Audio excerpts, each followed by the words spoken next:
All right, let's try this again for the half millionth time. Happy Labor Day, everyone. We are September 5th, 2022. And we have a lovely picture I took last night at Empire overlooking Sleeping Bear sand dunes of the lovely solar storm as it peaked at between 11 and midnight last night. We are going to do some housekeeping, and I am sorry that I have to be the bad guy. And I'm going to explain why I am so upset. And I'm going to start with a story. A few years ago, a couple stopped on the side of the road. They were on the wrong side of the road. They got out of their car in dark clothing, ran across the road into a field to watch the auroras. As they turned around, ran back to go across the road, they ran out in front of a car. And in that split second, they made a bad choice for themselves, but they also robbed somebody else of a choice and took responsibility away from somebody else. And that was the driver of the car that hit them and killed them. Now, the driver, her life was forever altered, and it's never going to leave her mind the moment she hit somebody and killed them. And I want you to stop for just a second. And I want you to imagine that was you in that driver's seat and how you would feel if it was you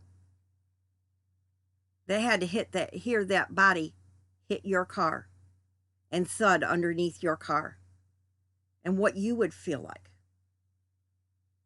and how horrifying that would be. I'm not just saying this because I want to be an ornery person. I'm not just saying it because I'm worried about somebody's going to die. I'm saying this because I'm worried about the people that are going to live with it if something happens. And that very well could be one of my Aurora hunters because somebody did something stupid, and it might not have been us. But it might be us that has to pay for it.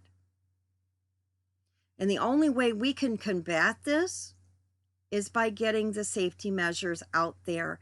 And that means we all need to do our part and hound this to death on our Facebook pages and in the media. We need to talk to everybody we can talk to, newspapers, radio, call in, hound them unmercilessly until they talk about it.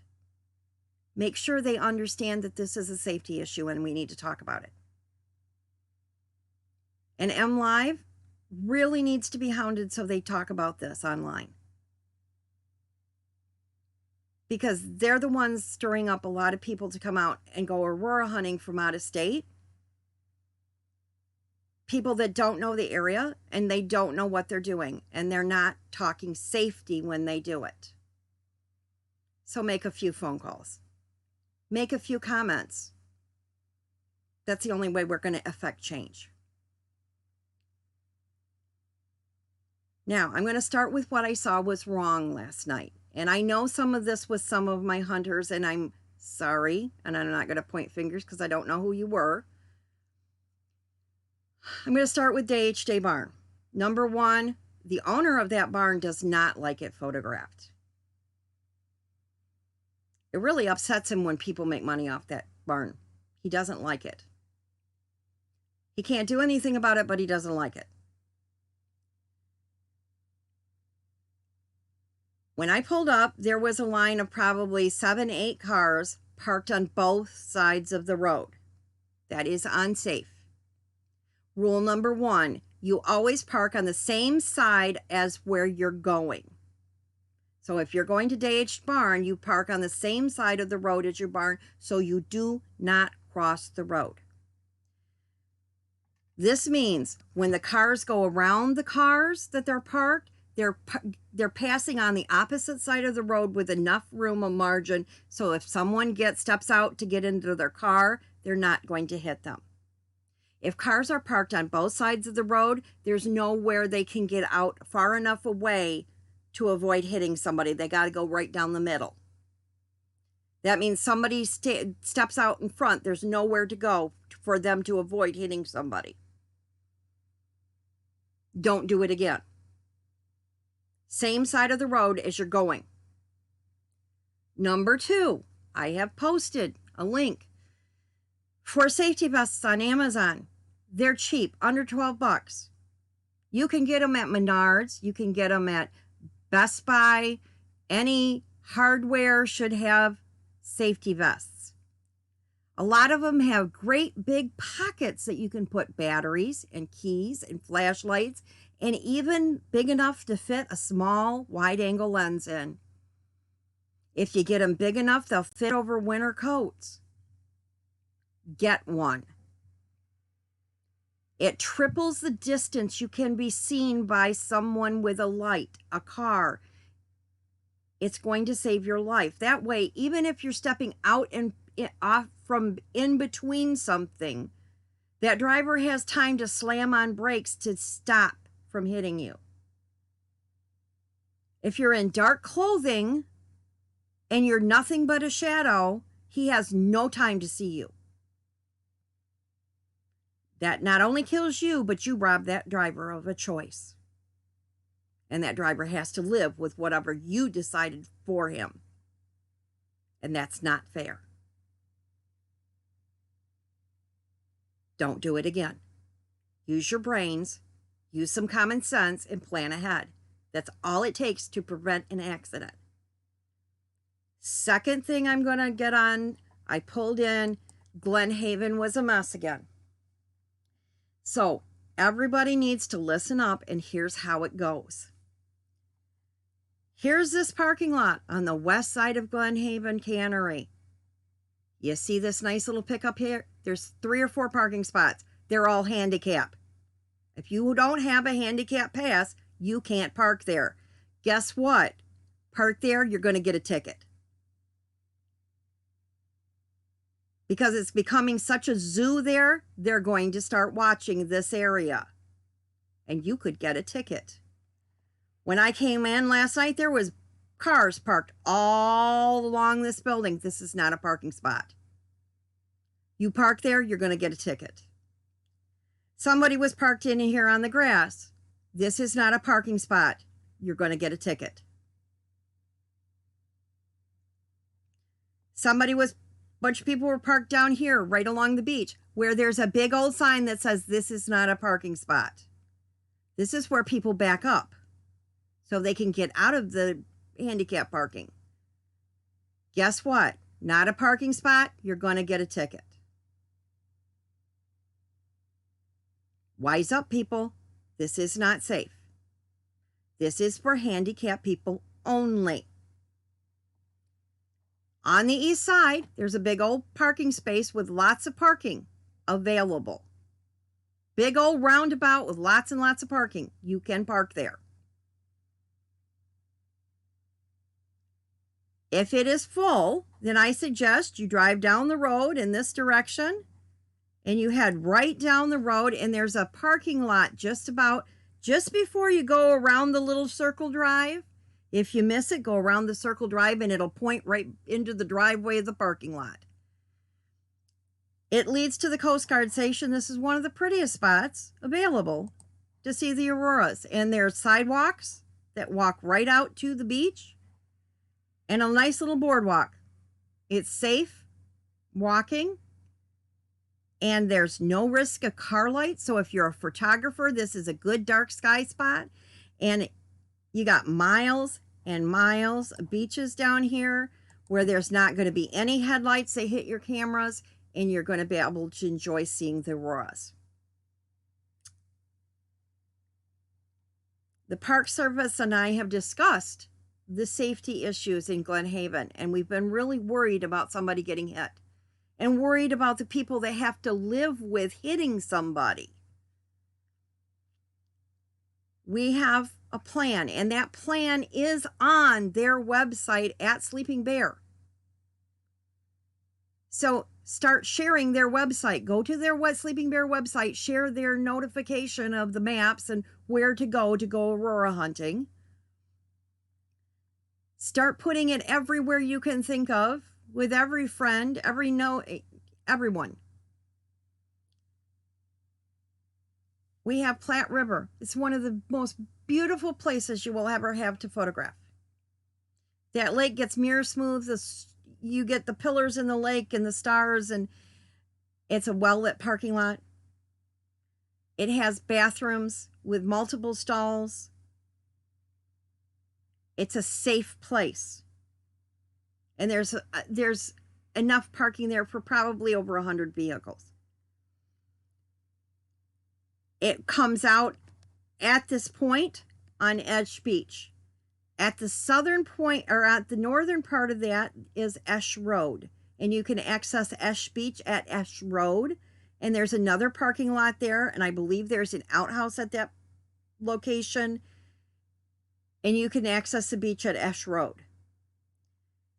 We can literally fit hundreds and hundreds of people, and you do not have to worry about headlights.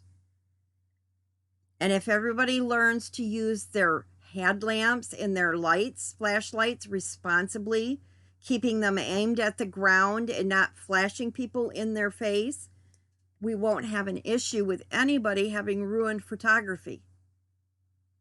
So please learn to work together as a team. There's no I in team. We work together. We bear a responsibility for those around us. And we are responsible for the safety of everyone around us, including ourselves. Let that be all I ever have to say about this. Please share it. Get the word out. Help me make this safer. All right. Looking at our long-term forecast, we're calming down tonight. We do have KP4. We do have KP4 coming on the 14th, possibly. You will see that we are now hitting where we're staying at a KP3. And this is a good sign. We're into maximum now to where we're staying level at a KP3, KP4.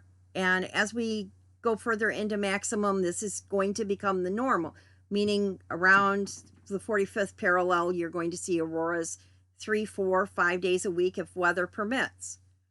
It's going to become normal that, you know, in northern Michigan, northern Wisconsin, northern Minnesota, just, you know, anywhere you're in the north, you're going to be able to see them on a regular basis. All right.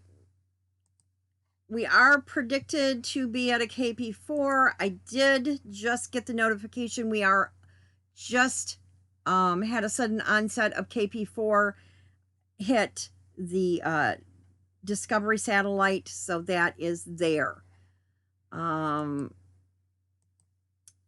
I know what we forgot. Our sun flares, our sunspot. Whoops. We did have some sunspots and flares last night.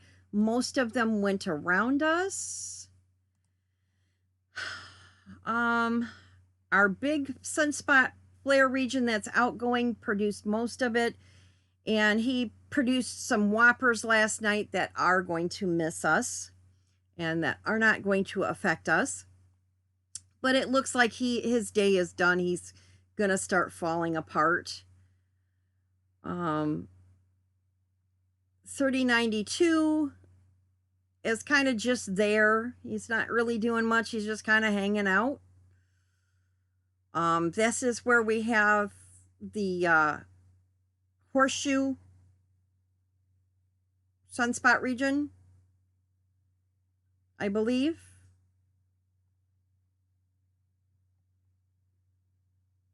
Oh, wait a minute. Something's not right. 3290, that one.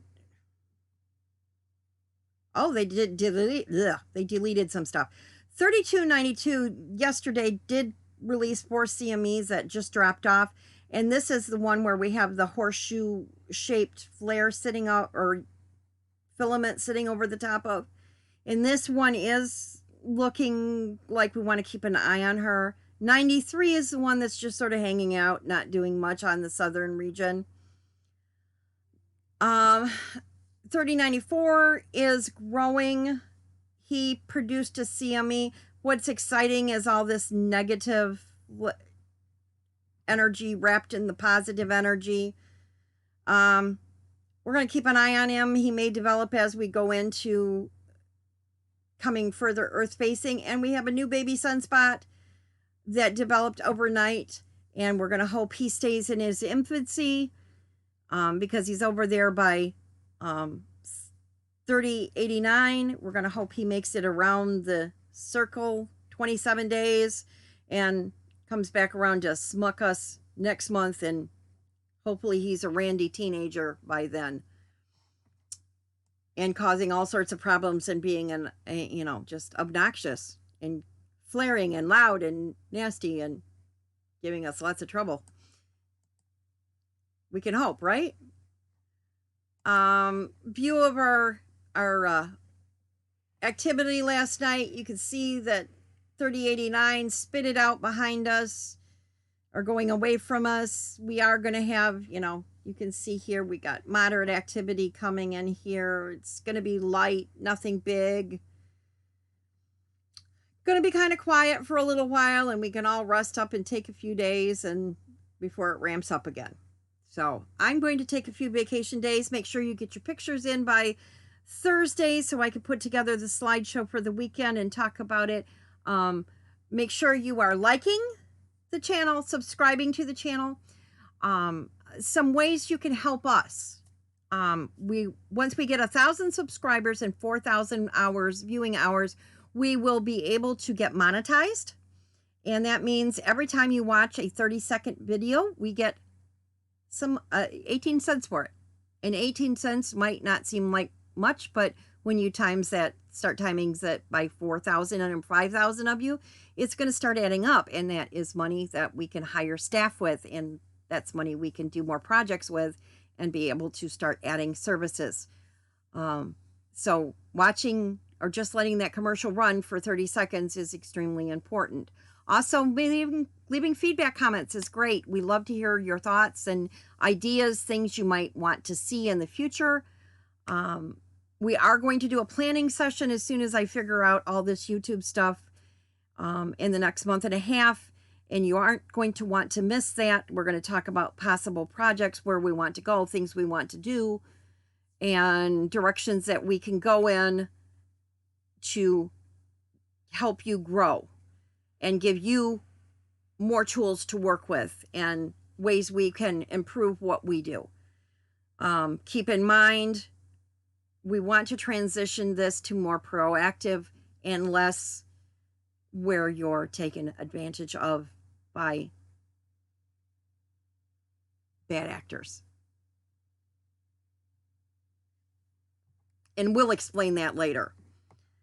All right. Thank you for your time. We'll talk to you later.